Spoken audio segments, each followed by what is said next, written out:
Makipagbukas po kayo sa akin sa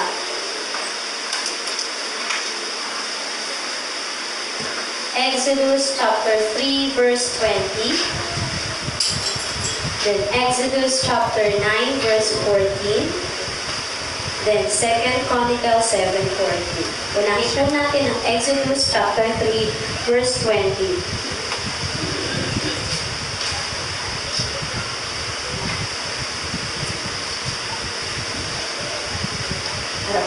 Pare-pareho po tayo. Tapos po tayo tumingin sa screen. Exodus chapter 3, verse 20. Everybody read. I will stretch out my hand and strike Egypt with all my miracles that I will perform in it. After that, He will let you go. Sa Exodus chapter 9, verse 14. Otherwise, I am going to send all my plagues against you, your officials and your people. Then you will know there is no one like me in all the earth. 2 Chronicles chapter 7 verse 14. But this is the promise of the Lord in 2 Chronicles. And my people who are called by my name humble themselves, pray, and seek my face, and turn from their evil ways.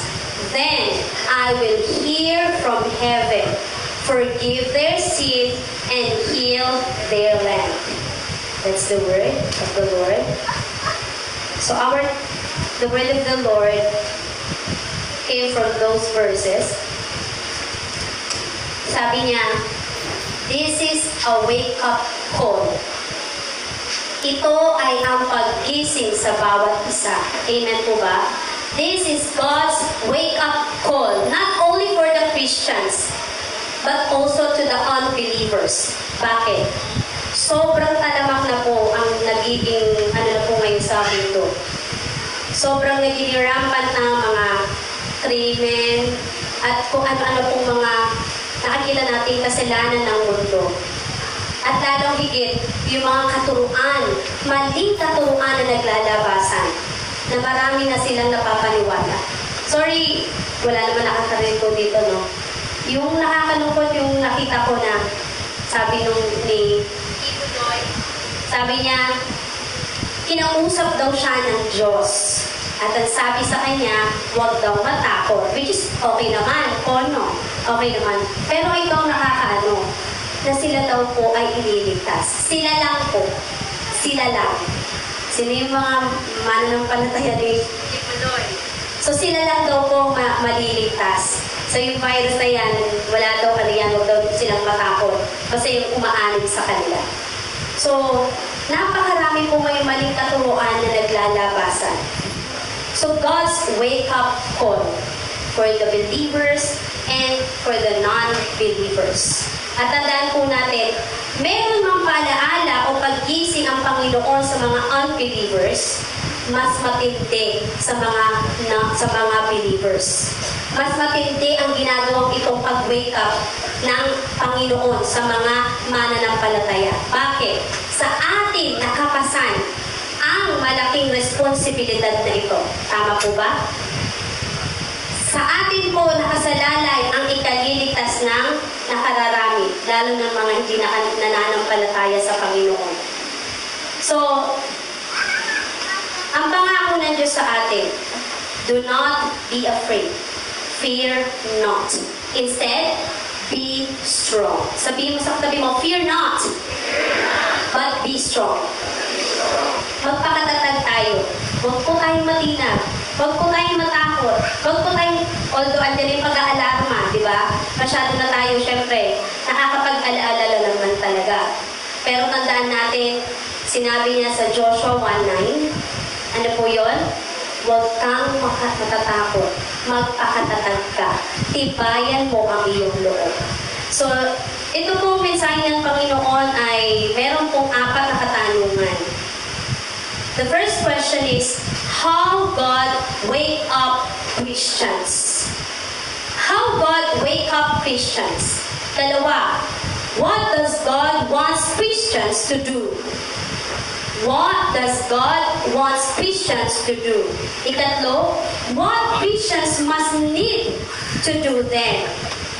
Ikaapat, how do you respond to God's call? Ano ka mag-respond to? So, number one, how God wake up Christians. Paano po ba tayo wake up, ginigising? Sige nga po, ay bawal na. Sorry. Ipapashake ko sana yung katabi. Wag pala, titigil niyo yung mata sa mata mo na lang po. Titigil niyo yung katabi mo. Ipapashake ko sana eh. May alcohol po. Pakititigan po yung katabi. Wake up, wake up, wake up, wake up. Ganon. Ipapashake ko po sana kasi hindi pwede. Baka ma-touch yung ano. Ayan, talagang alcohol is everywhere. Dapat daw po luya. Ang dami nating mga ano ngayon, lalabasa pa yung mga herbal thing.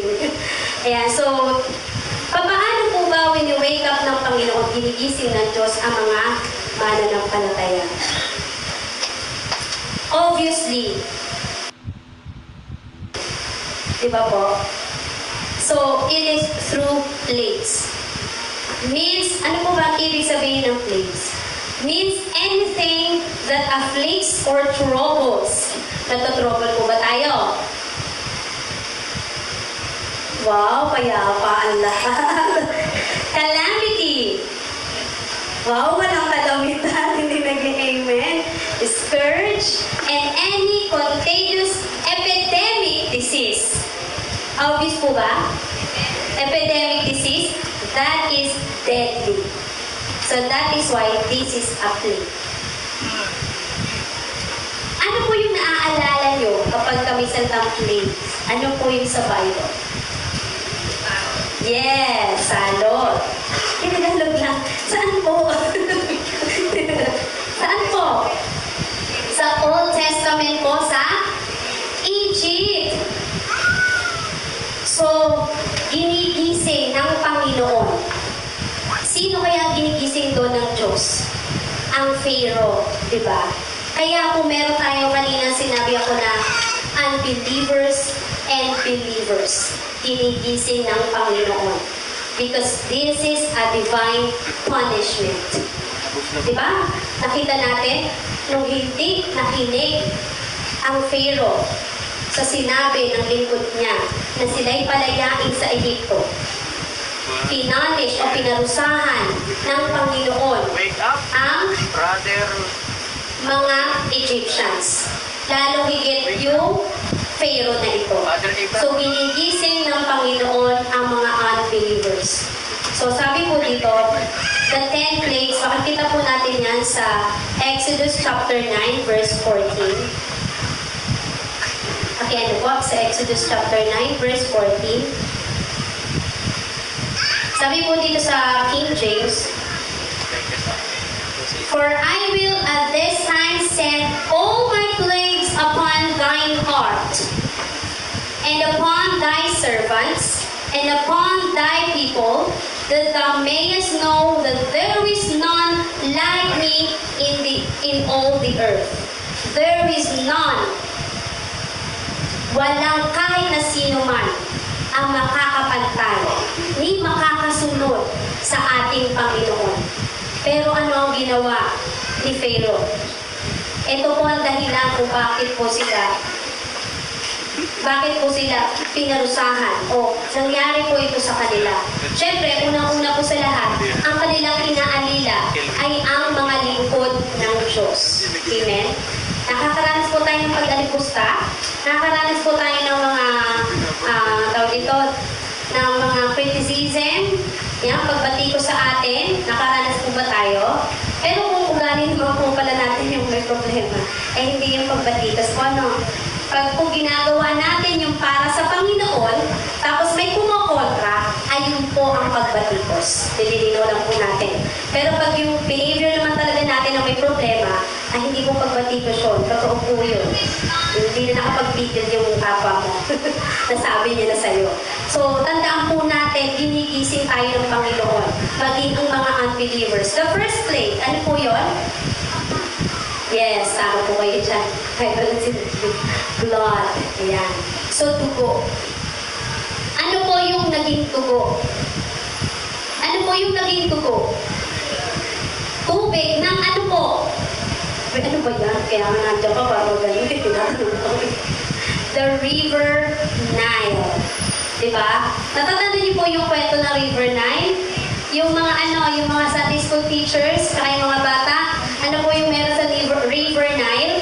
Doon po naliligo ang anak ng Pharaoh. Maging sila po. Sobrang ganda ng ilog na ito. Sobrang ganda. Kasi napakalinis. Nasa tapat lang nung palasyo nila, andyan lang. So, talagang may hagdanan pa sila, parang ganyan. Tapos, ayan yung River Nile. Napakaganda nito. Kaya ito po ay kanilang sinasamba. Sinasamba na nila ang ilog Nilo. Kaya nga po, di ba, nakita po natin, di ba si Moses, si baby Moses was in the basket, tapos pinaanan po siya doon. Doon po sa River Nile yun, biglang natambad doon sa harapan, nasa medyo hindi kalayuan ng River Nile, nakita ng anak ng Pharaoh. So, anyway, yun po, no? So, sinamba po nila ang ilog Nilong ito. So, naging Diyos nila ang ilog Nilo. Ibig sabihin, sinamba nila, sobra silang humanga. So, anything na humahanga tayo ng sobra, sobrang paghanga, Diyos na po yun. Other God na po yun. So, tandaan po natin yan. Pag tayo sumobra ng paghanga sa isang tao, sa isang bagay, sa kahit na ano, sa isang lugar, maging sa hayop, di ba? God mo na po yun. Diyos mo na po yun. At nais ang Panginoon, alisin ang Diyos na yan. Dahil sinabi niya dito, that there is no other God. Walang ibang Diyos maliban sa akin. Amen? Because Pharaoh and the Egyptians worship the Nile or River Nile, nilagyan niya ito ng blood para hindi na nila makita ang kagandahan ng ilog Nilo. So makikita natin mga tinitingala natin, mga artista, mga Korean. Medyo may infected na yung mga Korean, so kayo manood. Pag pinanood niya, baka lumabas yung virus. So, lumabas yung virus sa Philippines. So, kung ano man yung ating hinahangaan ng sobra-sobra, Diyos mo na po yan. Hindi natin naaasahan na may Diyos ka pala. Kahit Kristiyano tayo, may Diyos tayong kanya-kanya. May sobrang, naman mahalin po yung anak. Tama naman po. Saludo po ako sa inyo mga magulang po. Sabihin niyo dahil wala akong Saludo po ako sa inyo. Pero yung sobrang pasasampahin mo na yung anak mo, hindi na maganda yun. Diba?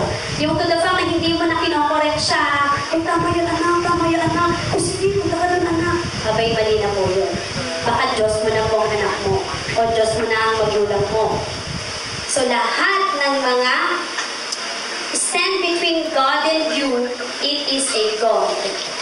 At ayaw ng Diyos yan. God is a jealous God. Gusto niya siya lang yung sinasamba natin. Amen? So, noong nakita ng Diyos sa sobra nilang tingnan, bigyan ng focus ang ilog Nilo, winasak ng Panginoon yan sa pamamagitan ng paglalagay ng dugo, the blood, worshiping other God. So He sent this blood, this number 1 plague, blood. Because Egypt loved to worship, or Egyptians loved to worship other gods. That's why He destroyed that God, the River Nile, and sent these wild creatures. Hindi pa natinag po ng mga Egyptians. Hindi pa sila natinag. Nung after medyo nawala-wala ng konti yung blood, hindi pa sila natinag, nagpadala pa. Hindi sila humingi ng tawad eh. Nakita naman po natin sa bansa, di ba po? Sa iba't iba po kung ano. Hindi niyo po ba napapansin na parang halos sunod-sunod, di ba po? Blow by blow. After nito, meron na naman. Hindi pa nga tapos sa bansang yun, meron na naman. Di ba? Nakita niyo, 10 yun. Yung una natin yung Australia. Australia. Australia po. Tapos sunod po ay sa... Oo, yun. So, marami pong mga bansa nagbahaan, hindi naman pinabaha sila. Diba? At dito po sa bansa natin, diba? Kailan lang yung sa Taal. Tapos, natakpan na ng balita yun, yung Taal. Dahil eto naman, nangyari po sa China. Although wala naman po tayong inaano din ng racism, no? Hindi po natin dinidiscriminate yung mga taga-ibang nasyon. Hindi po natin sila dinidiscriminate. Pero yung mga gawa nila na dapat nating ipanalangin. Kasi maging aware na po tayo, baka mamaya meron po tayong racism spirit. Na masyado na natin sila. Kasi po, nagbibiro kami, huwag po ba ito sa iMart ha? Kasi, huwag po sa iMart. Parang baka kakadeliver lang galing mo ba? O, ano pa po ba yung mga iMart? Diba? O, ano po na doon? Tapos pag binakit ang Chinese, ako, masyado na tayong yung mga Chinese, medyo sumingkit lang ng konti, nagigising lang pala. Ako, Chinese yan. Layuan mo yan, layuan mo yan. Masyado na tayong naging Natatawa lang ako pag kahapon pumunta po kami pure gold eh. Ang daming nagpapanik ba yun? Kami panic lang. Ano bang bay? Let's panic! Let's panic! Anong pang bay? Instead of having panic buying, let's have panic praying. Amen? Nabasa ko yung kay Pastora Teng, nakakatuwa. Sabi niya, instead of panic buying kayo, let's have panic praying. Tama? O, mag-pray tayo, mag-pray tayo. Parang ang sarap sa feeling ko ng mga patients. Nakikita natin, panic tayo, pray tayo, pray tayo. Tignan mo, maubos na yung pure, maubos yung pure gold. Maubos na yung yung mga orchid. Maubos na yung maubos na Yan, sabi nga, praise the Lord, zero naman po tayo sabihin niyan. Amen? Yan, palapak pa natin si Lord. Yan. So, napakabuti pa rin ang Panginoon. So, ibig sabihin, pero hindi ibig sabihin nun, maging lenient po tayo. Let us be aware pa rin po. At talagang anytime, maging alert tayo. Yan. So, sinasabi po dito ay ayaw ng Panginoon na merong nag-i-stand between Him sa atin. Amen? That is a God.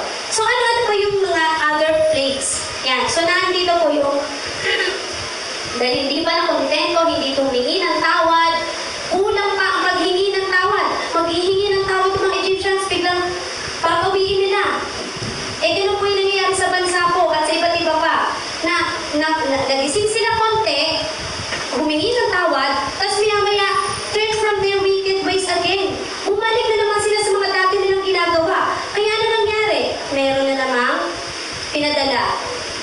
So, eto po yun.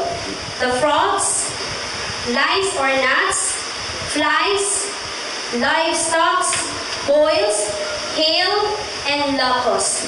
Yung mga wild creatures na yan, kahit mga insects lang yung iba dyan, pero sobra ang nila, sobra yung impact nila. Ano po yung balang dito?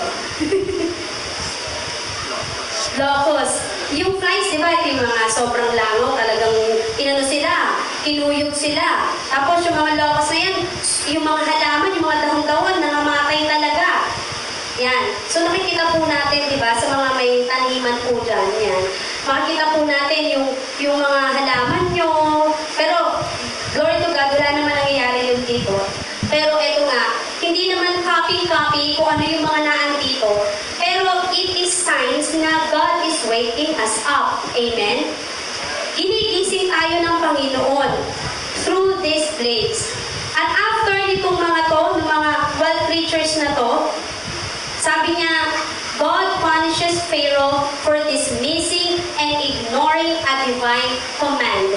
Kahit na nakawalo na po na napadala ang Diyos na plagues sa Egypt, isa pa rin ang pinakamatinding na gawa ng Pharaoh. Ano po yun? Dismissing and ignoring a divine command. Naalala ko po dito ang nangyayari po sa iba't ibang magsamba, magtipon-tipon. That is dismissing and ignoring a divine command. Pagpurihin mo ang mga anak niya, ang tunay na Diyos na sinasamba nila. Pag ginawa nila, pag pinigil nila ito, anong mangyayari? May gagawin ng Panginoon. Di ba? Na kailan lang po, di ba, sa ano po sa China, praise season naman. Sa China po, mayroong isang church po doon na sinunog nila ang isang church. Tapos, naiwan po doon yung asawa ng pastor at namatay. At alam naman po natin yung bansa ngayon ay Buddhist, di ba? Ano po? Di ba? Meron pa po sa iba't ibang bansa po. Yan, so, sa Italy, di ba? Sa Iran. So, anong religion po sa Italy? Roman Catholic po sila, di ba? Sarado, decantado, desementado sila. So, talagang wala ka ng, hindi mo sila mababago. Yung Rome, yan, sa Europe, yan. Ang Iran, yan po ay Muslim country. Tingnan niyo po sino po yung mga Diyos nila. Kaya, God is waking them up. Pero, mga ano sila, may amnesia, meron silang parang manhid na sila. Manhid na sila, na hindi nila nararamdaman na yun ay paggising ng Panginoon, na siya ay malapit ng dumating. Amen? So tayo po, aware po tayo dyan. So tayo po ay magsigising na huwag po tayong matulog. Dahil baka po, makaranas po tayo ng ilang mga ito, dahil tayo ay nakakaligtaan na natin gawin ang ating dapat gawin. Baka biglang dumating ang darkness. Ito yung pinakamatindi din. Ikalawa, second to the last plague na pinadala ng Panginoon sa land of Egypt, yung darkness. Sumobra ang dilim ng paligid. Ayaw naman po natin maranasan po yun, tama? So tayo po, baka po, pagdiliman na tayo ng paligid, yan, baka po tayo ay mawala na ng saysay, tayo ay mahina na. Saluto ako kay Lord ulit kay Pastora Pen. Pastora Cory, pumunta pa rin kayo sa Santa Rosa po. Punta po kayo, no? So, ano na Pastor Cyril, Sir Mavi. Si Pastora Pen, pumunta pa rin daw, sabi ni Martin, baka pwede hindi mo na pumunta. Talang kiwa. Kaway-kaway po yung mga tagalang kiwa. O yun o, mga nakatayo, malalakas. Ayan. Yun nga lang, pwede mag-share ng word ni Lord, huwag tayong matakot. Iwasan muna natin mag-beso-beso. Tinginan po muna. Ayan. Dahil kailangan nila na marinig ang paalaalang ito, ang warning ng Panginoon. Amen? Let us not be afraid. Let us just be aware. At mag-ingat tayo. Mag-ingat pa rin tayo sa sitwasyong ito. Amen? So, ang pinaka-last na plague na pinadala ng Panginoon sa land of Egypt ay ang death of firstborn. Yung pinaka-panganay nila, bawat mga Egyptians na kahit na walang katungkulan, basta yung panganay nilang anak, mamamatay. Ano pong implication nito? Kasi yung mga firstborn po, sila yung second, na sila yung susunod, the next king. Diba? Sila nga po yung prince diba? The firstborn. So, they will be the next king to rule. Na ang nangyayari, sobrang nakatingin na sila sa anak nilang yun. Sobrang na nila, nagiging God na nila din yun. At ayaw nila na may makakuha ng pwestong yun. Ito ang sinasabi niya sa death of firstborn.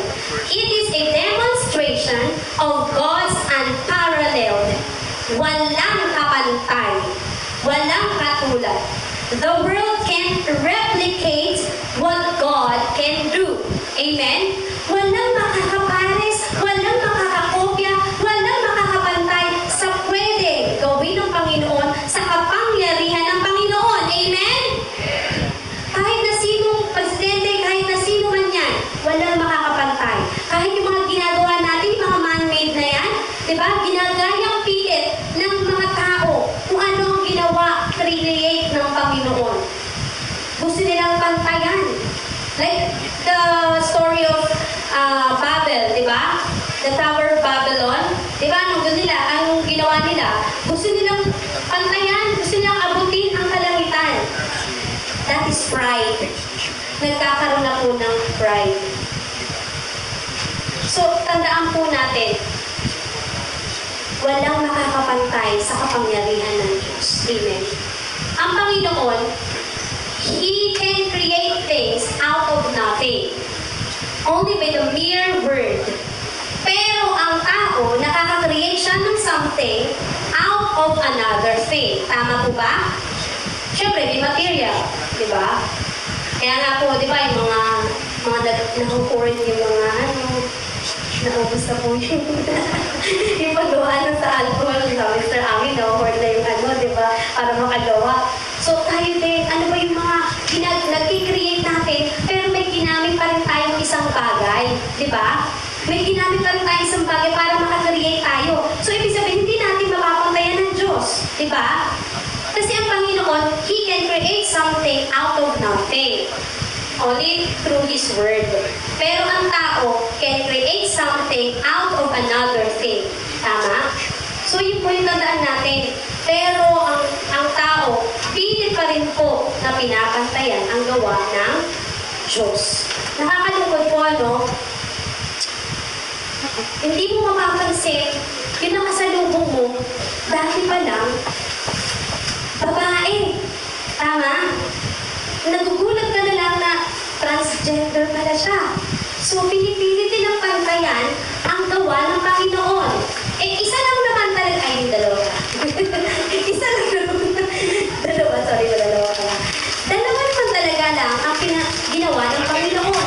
Babae at lalaki. Kahit pagtanman nila yan. Pero, they cannot produce another baby out of the womb of a man. Dahil wala naman silang ganun, di ba? Hindi nila kaya yun. Napagtanman yan externally, pero internally hindi nila mapapagdalangan ang Panginoon. Amen?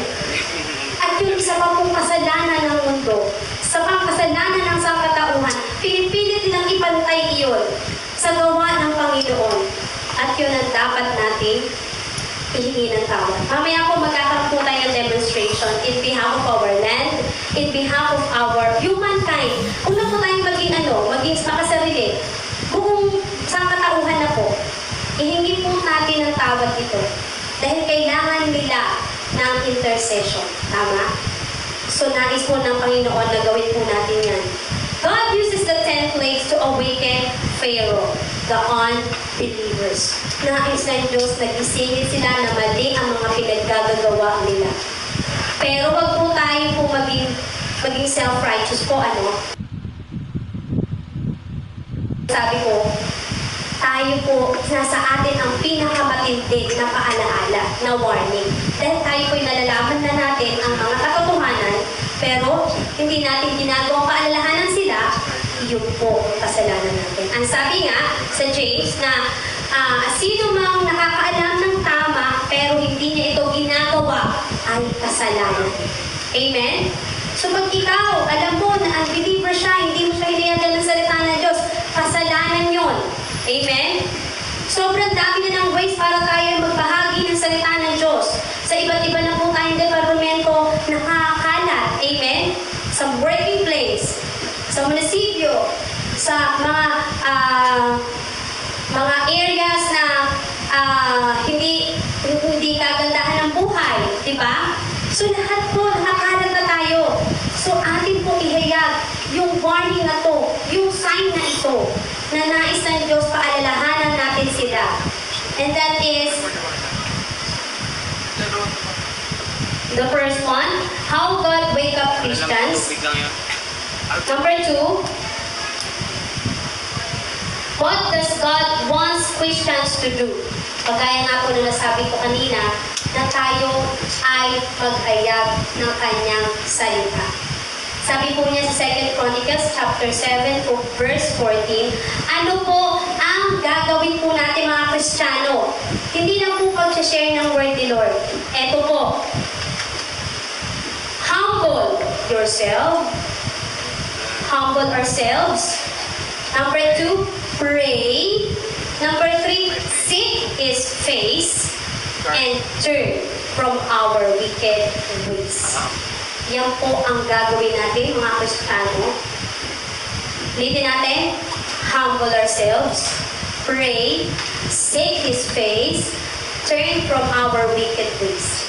Pag ginawa po natin yan in behalf of our land, in behalf of humankind, ito po ang gagawin ng Panginoon. Ito po ay promise ni Lord, pero may kondisyon. It is a conditional promise na pag ginawa po natin ang apat na ito, God will hear from heaven, forgive their sin, and heal our land. So tandaan po natin yan, hindi pa gagalingin ng Panginoon ang nangyayari ito, epidemic na ito, kung walang na mag-i-stand in behalf, na mag-ising ang mga sangkatauhan, mag-ising ang mga Kristiyano, at tayo po yun. Amen? Tayo po yun. Tayo po ang hihingi ng tawad in behalf of humankind. We will stand in the gap of our land. So yun po, God is waking up Christians. Let us be prayer warriors. Maging prayer warriors po tayo. Mag-intercede po tayo. Yan po ang kailangan natin gawin. What Christians must need to do then? Anong gagawin po natin nga? Manalangin po tayo. Knowing these are signs of end times. These are signs of end times po. Pero, sabi nga, signs of end times, sabihin ng signs, marami. May mga nauna na. Ano po? So, eto na po ngayon. Sobrang nakaka-alarma. Nakakapagtaka lang po, di ba? Sabi po ng mga scientists, hindi na daw po sila gagawa ng mga missiles, mga kung ano-ano mga instruments for war. Pero nagkaroon po tayo ng silent world war. Tama po ba? Nagkaroon po tayo ng silent world war. That is a silent attack. Silent attack po yan. Aba, buong mundo, na-shatter. Diba? Talaga sobrang silang nagulumihan. Ano to? Ganyan. Diba? Name it. Anong bansa? Maybe meron kahit tigigisa. Tama po? Halos lahat may tigigisa. This is a silent world war. So ngayon po, mag-ising po tayo. May nagtanong po sa isang conference na sinasagot ng doktor yung katanungan ng mga tao, kailan daw po ito matatapos? Sabi po, pag daw po uminit ng 40, tama po ba? 40 degree, pag uminit na, ngayon medyo winter pa yata sa ibang bansa po, medyo malamig po sa kanila pa. So ipag-pray natin na, kaya po, God is good talaga sa bansang ito. Na nung dumating po yun, ano po siya talaga, sumobrang init po ang bansang Pilipinas. Di ba po? Sumobrang init na talagang as in sasakit ang ulo mo. Yung pala sinave tayo ng Panginoon. Amen? Palapakan po natin ang Diyos. Dahil alam po ng Diyos na ang mga Pilipino ay Christian sending nation. Amen? At naniniwala sa Panginoon. So ipatunayan po natin yan. Patunayan po natin yan na we are Christian sending nation. Manalangin po tayo. Hindi po ibig sabihin ng pag-lockdown na po ng sansang bayan na po ngayon, wala kang pasok, pwede ka mag-outing. Pwede ka pumunta sa punta ka nga lang sa pavilion talagang haba ng haba ng pila. Hindi ka pwedeng ngayon, magliwaliw. Ang kailangan mo ay mag-stay at home at manalangin. Manalangin po. Pwede naman manood ng TV, sige. Pero mamaya manalangin po kayo, ha? Manalangin po tayo. Pwede kayo mag-Facebook, sige. Pero manalangin din po kayo. Mas igihan natin ngayon, amen? Pwede naman po kayo mag-TikTok, sige. Pero manalangin tayo, amen? Huwag po natin, baka buong araw, ayun na lang ang ginawa natin. Tama? Pwede naman po maglinis, kailangan yan. Pero manalangin din po tayo, okay? Amen? Pwede kayo magluto, sige. Pero manalangin tayo. Huwag po natin kalimutan yun dahil ito po ang oras sa kailangan nating manalangin. Amen? This is a wake-up call for us Christians na manalangin tayo. At since na hindi tayo pwedeng masyadong maging exposed sa sinabi niya social distancing, no? Gamitin natin ngayon ang online Bible study. Amen? Ito na po yung oras. natin yan. O kapatid, yung agapin nyo, hindi tayo makakapag ano tayo sa messenger tayo, video call tayo. Mga taga lang kayo, may messenger po. Pero po, Sister Salvi, nakita ko, messenger kayo. Video call tayo. Yan. Kung talagang hindi maiiwasan po, kung talagang makikita natin na, pero in Jesus' name, God forbid. Tandaan po natin, marami pong ways para maghayag ng salita ng Diyos. Amen. So, yun po yung sinasabi niya, let us be a prayer warriors, knowing that these are signs of end times. This is a wake-up call for us to pray and share His word to the lost. Ayun nga po, ma'am, makikipray po mamaya po, meron po kami, kaya po, naka-fast kami ng 2 araw dahil nung Monday pa naman po nagsabi na meron isang bahay na i-houseless na magkakasal po ng mga masamang spirito sa tahanan. Hindi naman po namin yun makansel kasi nung ano pa po yun nagpa-schedule, hindi pa po masyadong yung this virus thing. Yan. So, kailangan pa rin po makapag-minister. Basta wag po tayong lalabas ng binyan muna. Yan. So, pwede naman po, kung dyan sa kapitbahay, alam mo, hindi siya pumunta ng Manila. Manila. Ayan. Sa mga, kahit hindi doon, kahit saan lugar, no? I-share natin ang word ni Lord. Yan. Nandun siya. Alam mo ba, mahal ka ng Diyos. Sinigaw mo. Sige. Tatawagan na lang kita, ha? Tawagan kita. So, i-share natin pa rin ang salita ng Panginoon. Kung ano man yung mga pwedeng ways na gawin natin para warningan sila. That sabihin natin that these are signs of end times. And the Lord wants you to go back to Him. Amen? You have to return to God before it is too late. Sabihin natin yan sa mga alam natin na hindi sila nananampalataya sa Panginoon. So, lastly, how do you respond to God's call? Ngayong nasa bahay lang po kayo, ano po ang ginagawa niyo? Ano po ang ginagawa natin? Naglalaro po? Nanonood? After all your household chores, ano po ang ginagawa po natin? Tandaan po natin, this is a serious matter. Hindi po ito biro-biro. Silent World War II po. Kailangan po natin mag-ising ngayon. It's up to you to decide po. Sabi nga sa Exodus chapter 3 verse 20, Exodus chapter 3 verse 20, sabi po dito, and I will stretch out my hand and smite Egypt with all my wonders, which I will do in the midst thereof. Yun po yung A. Yun po yung A. I-smite niya ang Egypt dahil hindi sila marunong humingi ng tawad sa Panginoon. They did not turn from their wicked ways. Pero ito po ang promise ni Lord sa mga babalik sa Kanya at hihingi ng tawad. And after that, He will let you go. God will let this epidemic go if we will seek God's face and ask forgiveness to Him. Tayo pa ito na yun.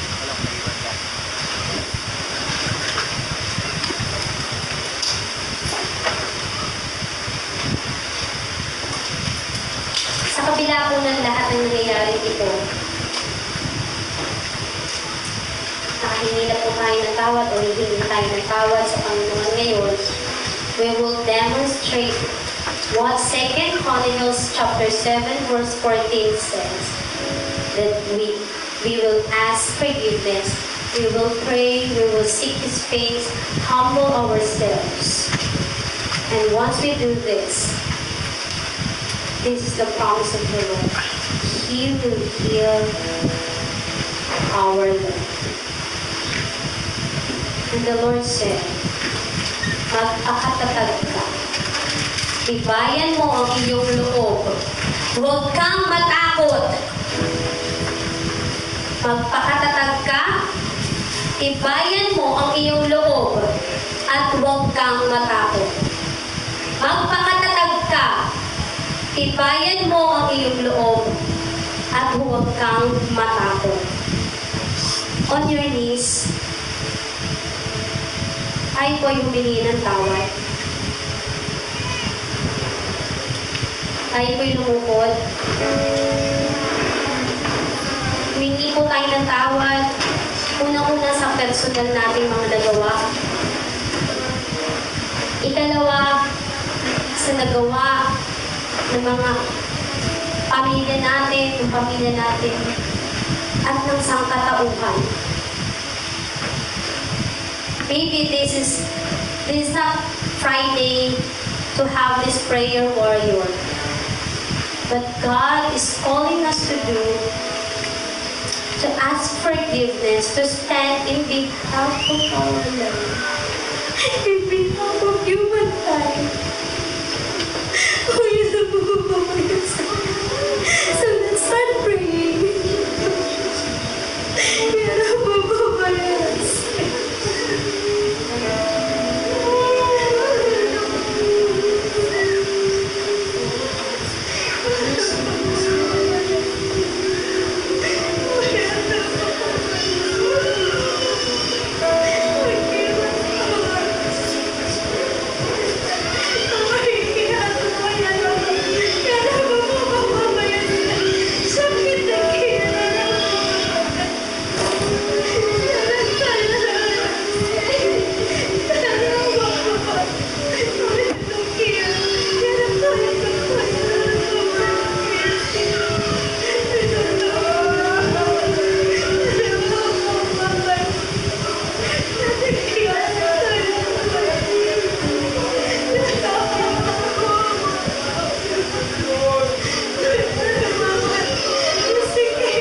save us.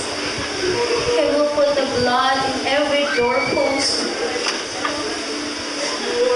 to the houses that believes in Him, that as forgiveness to Him. You put the blood, His own blood, in every doorpost of the people who has forgiven. He will save us. Oh, you have a woman.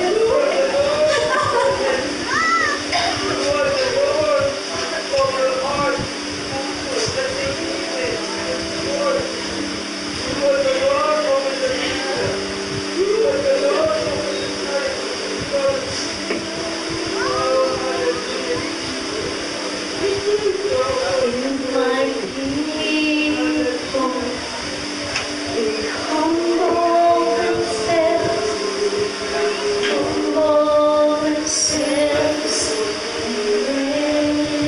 keep this in mind.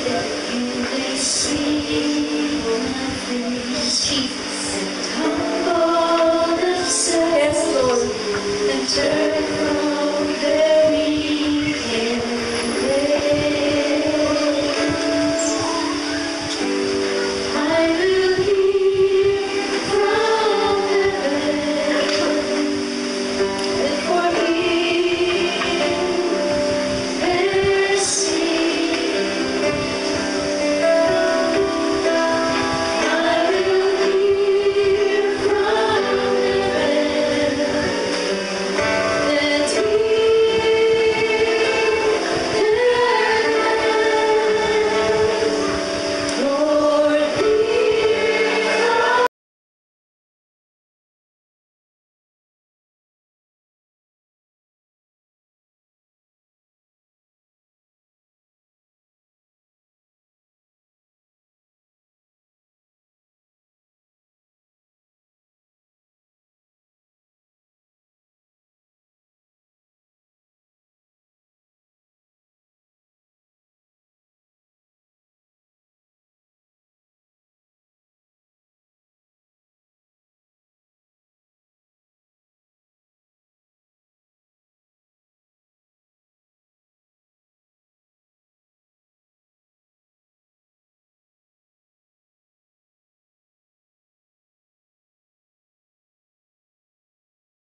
not your fight.